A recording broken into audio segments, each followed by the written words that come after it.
The western sun scorched down on the dusty little town like it was trying to burn it off the map. Dust swirled thick in the air as the stagecoach creaked its way toward the station. Elias Ward stood alone on the wooden platform, gripping a letter with smeared ink. Tucked inside was the photo of a blonde-haired, blue-eyed woman, his mail-order bride. The one he had waited for through the long, lonely winter. Elias's heart pounded like a drum. He had rehearsed his greeting 100 times over. Every lonesome night, he lit his lantern and stared at that photograph, dreaming of a new family taking root in this unforgiving land. The stagecoach wheels screeched and came to a stop. The door swung open, but instead of a delicate figure, out stepped a woman entirely different. She was tall and broad-shouldered like a warrior. Her thick black hair was tied back tight. Her skin was the color of burnished copper. Her deep black eyes scanning the crowd with sharp caution. She wore a deerskin coat the color of dry earth, hugging a powerful frame. One sleeve was torn, and dark blood had soaked into her right side. In her arms, she clutched a wooden box carved with swirling cloud patterns, holding it like her very soul depended on it. The small crowd at the station froze. Curious, uneasy stares cut through the silence. Elias furrowed his brow, glancing at the letter in his hand, then back at the woman before him. She was not the gentle German girl from the photograph. This was a giant Apache woman standing lost at the edge of the frontier. The wind kicked up another cloud of dust, sweeping away every word Elias had practiced. Only one question rang out in his head. Why in God's name did the Lord send the wrong woman to my doorstep? And if it were you in Elias's boots, what would you feel in that moment? Let me know down in the comments. Elias stood frozen, the letter trembling softly in his hand. On the paper, the handwriting from the marriage agency remained his name, the name of the blonde-haired German girl, and a promise of a new life. But the woman standing before him, tall, powerful, her gaze slicing through the crowd like a blade, made all of it seem meaningless. The stagecoach driver hopped down, brushed the dust off his coat, and shook his head with a mutter. Some kind of paperwork mix-up. I just haul passengers. Do not know a thing. Then he climbed back onto the coach, cracked his whip, and rolled away like he wanted no part of whatever this was. The Apache woman said nothing. She stood still, soft leather shoes resting on the wooden boards, the carved wooden box pressed tight to her chest. Her face was resolute, carved with the rugged lines of the mountains. Her eyes scanned the crowd as though waiting for someone to call her name. Elias tried to speak, but the greeting he had rehearsed 100 times to welcome his German bride caught in his throat. All he could do was step forward, holding out the letter. My name is Elias Ward. I was expecting someone else. The woman lifted her eyes black as coal pits and looked straight at him. Then, without a word, she reached into her coat and pulled out another piece of paper covered in strange curling symbols that looked more like drawings than writing. Her long finger pointed to the paper, then to herself. Softly, she spoke a single sound that floated like smoke. Anaba. A murmur rose from the crowd. Samuel Crow, the general store owner, stepped off his porch, planting his hands on his hips as he glanced from Elias to the woman. Ward, what is going on here? That is not the girl you have been writing to for the past 8 months. This here's trouble. Elias felt heat rising in his chest. A mix of disappointment and confusion churned inside him. And yet there was something else. Something that kept him from looking away. The torn sleeve of her deerskin coat caught the sunlight, revealing a dark, damp stain of blood not yet dry. The woman shifted slightly, angling the wooden box behind her as if to shield it from sight. Samuel followed Elias's eyes and frowned. You see that? She is hurt. Might be best to take her over to Dr. Miller's. But the moment she heard the word doctor, Anaba shook her head violently. Her eyes flared with fear. She stepped back, clutching the box tighter, her breath quickening. Every move she made screamed the same message. Do not touch it. Do not take the box. Elias stood still. Part of him wanted to turn and walk away. To tell himself this was someone else's mistake. Not his burden to carry, but another part, a deeper part, shaped by loss and carved by injustice, whispered that he could not just leave her. A wave of dry heat swept through, kicking up a cloud of red dust. And in that moment, Elias Ward understood. This stagecoach had not just brought a stranger. It had brought him a fate he could not escape. Elias had no time to think before heavy footsteps echoed down the dusty street. From the haze at the far end of town, a broad-shouldered figure emerged. Marshal Grady, the man tasked with keeping the peace in this place. He wore a long black coat, a silver star gleaming on his chest, but his eyes were dull and murky, holding more greed than justice. "Ward," Grady called out, his voice rough from too many cigars. "Heard you were waiting on a bride, but looks like the wrong cargo showed up." He squinted at Inaba, then curled his lip in Apache built like a man. "I do not care where you take her, but she is not staying here." Inaba did not understand the words, but the tone said enough. She clutched the wooden box tighter and stepped back toward Elias. A small gesture, but one that told him she was choosing him as her anchor in a world that did not welcome her. "Marshal, it might just be a paperwork mistake," Elias said, trying to keep his voice calm. "She is hurt. She needs a place to rest." Grady snorted. "A mistake, huh? You hear about Copper Creek? 2 days ago, $3,000 gone from the bank. Witness says the ringleader was a red-skinned woman." He gritted his teeth and narrowed his eyes at Inaba. "Maybe I just found her." Elias froze. 2 days. No one could ride from Copper Creek to here that fast unless they had wings. His eyes dropped to Grady's hands. The knuckles were swollen and red. Fresh scratch marks across his skin, a tear in his vest. Then it hit him like a lightning bolt in a dry prairie storm. It was not the bride who had something to hide. It was the lawman. Samuel Crow stepped forward, gripping his hunting rifle tight. "Grady, that story does not add up. This woman just stepped off the stagecoach." Grady snarled. "Back off, old man. I am checking that box she will not let go of. Bet my badge there is stolen gold inside." Inaba understood enough. Her eyes darkened and she clutched the box as if it held her heart. She let out a stream of Apache words, trembling but steady. Elias could not grasp the meaning. But the fear in her voice rang clear. His heart pounded. He knew that once Grady got his hands on that box, things would spin out of control. 2 choices echoed in his mind. Walk away and stay safe. Or step forward and do what a real cowboy would do.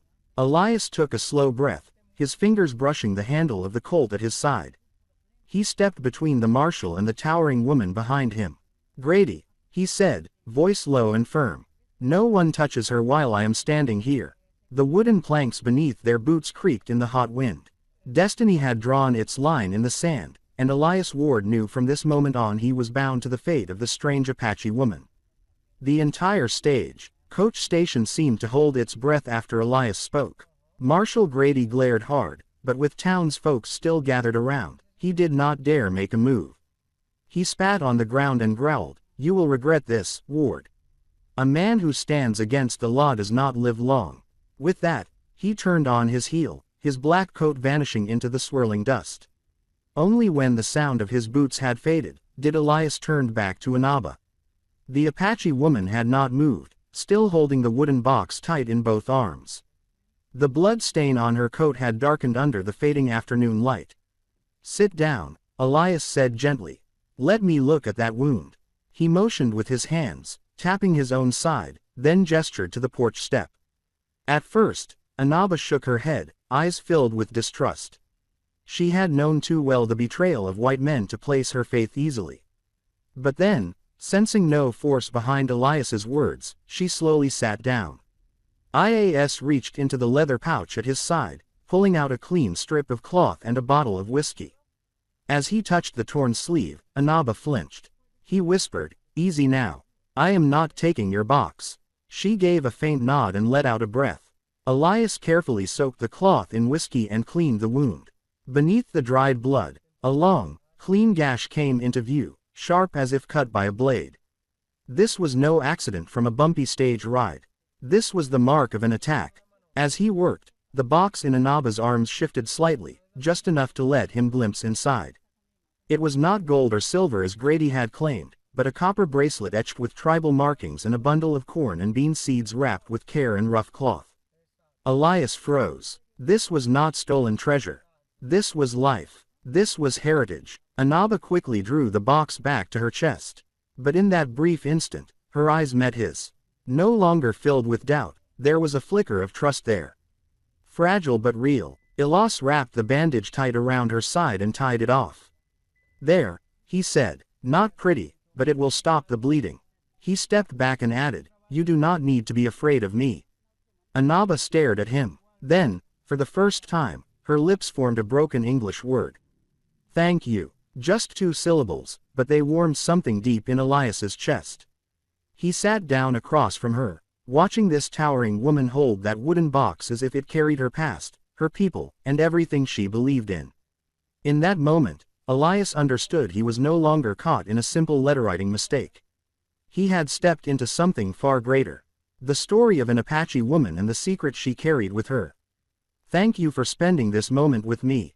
If this story brought back memories of dusty evenings, echoing hoofbeats, and the spirit of the Old West, consider subscribing to the channel. So each day we can sit together again, and I will tell you another story from the frontier. Evening fell over the town, the sunlight glowing red like forged steel. Elias was just about to help Inaba into Samuel's store for rest, when a thunder of hooves rang out from the end of the dusty road. A group of riders appeared. 6, maybe 7. Shrouded in a haze of dust. At the front, no surprise, rode Marshal Grady. A wicked grin stretched across his face. "Ward," he bellowed, "I told you not to stand in the way of the law. You didn't listen. Now I'm here to finish it." Horses neighed, steel clashed against leather, and the glint of gun barrels caught the fading light. They formed a half-circle, closing in around the stage station. The few townsfolk quickly scattered, not daring to intervene. Samuel stood firm on the porch of his store, hunting rifle in hand, eyes drawn tight like a bowring. Inaba shivered slightly, clutching the wooden box to her chest. Elias could feel her breath growing rapid. But in those deep black eyes, there was no more fear, only the wild gleam of an animal cornered and ready to strike. Grady raised his hand and gave the order. "Search her. Get that box. It doesn't leave this town." In a flash, Elias understood if they got through, Inaba would lose everything. His eyes darted around the empty station platform, a few support posts, and a large water barrel beside the porch. An idea sparked. He stepped slowly onto the wooden boards, one hand resting on the handle of his Colt. "Grady," he said, voice steady as stone. "You talk about the law, but who holds you accountable? No witness saw her at Copper Creek, but your scratched-up hands." Elias gave a crooked smile. "They tell a different story." Grady's eyes flared with fury. "You talk too much, Ward. Get him." 3 riders charged forward. At that moment, Outlaws turned and fired. The shot did not aim at a man. It hit the water barrel beside the porch. The wooden barrel exploded, sending a rush of water spilling across the red dust road. Horses reared and screamed, their hooves slipping wildly in the sudden mud. Riders crashed to the ground, swearing as chaos erupted. Samuel wasted no time. He raised his rifle and fired a warning shot into the air. "That's enough, Grady. We all know who the real liar island." In the confusion, Elias pulled Inaba behind a freight wagon, shielding her with his body. Her breath burned hot against his ear, and the box stayed firm in her strong arms. But Elias knew the little trick had only bought them time. Grady would not give up so easily. And out there, beyond the horizon, there were larger forces tracking the footsteps of this towering Apache woman. The shadows were closing in, and the real storm was just beginning. The sound of hoofbeats echoed from afar, at first scattered, then building into a pounding war drum. Elias looked up. On the horizon, a massive dust cloud twisted skyward, rolling in with a thunderous growl. Samuel whispered hoarsely, "Lord have mercy. A whole Apache war party." Grady and his men froze. Their horses, still shaken from the mud, stamped and fidgeted as more than 30 Apache warriors emerged from the west. Tall, formidable figures, their weapons gleaming in the dying sunlight. They rode into town like a steel river. Solemn, unstoppable, terrifying. At the front rode a man with streaks of silver in his long hair, a face etched by time, and eyes burning bright. Chief Taza Greyhawk. He raised a ceremonial spear high, his deep voice booming across the street. "Who has harmed the daughter of our tribe? Who dares steal the sacred heirloom of our ancestors?" The townsfolk fell silent. Only the wind stirred, whistling through the porch rafters. Inaba rose swiftly, her eyes blazing. She lifted the wooden box high and stepped out from behind the wagon. Her frame towering, powerful, stood tall like a stone pillar in a dust storm. Taza rode forward, his gaze falling on the bandage at her side, then shifting to Elias. "This man, did he save you?" Anaba nodded firmly, holding the box even closer to her chest. She spoke a long stream of Apache. Her voice choked with emotion, but filled with pride. Taza listened, his eyes glowing with a deep, unshakable pride. Then he turned to Grady. "This wound was no accident. What blade made the cut? And this box, it holds not gold, but a copper bracelet and seeds passed down through generations. It is a symbol of our people's right to live and thrive on this land. Who dares call it stolen property?" A chorus of war cries rang out as the Apache warriors raised their weapons high. Grady's horse reared, sensing the fury in the air. Sweat beaded across his brow as he fought to keep control. Elias stepped forward, his voice firm as bedrock. "Marshal, your scratched-up hands have betrayed you.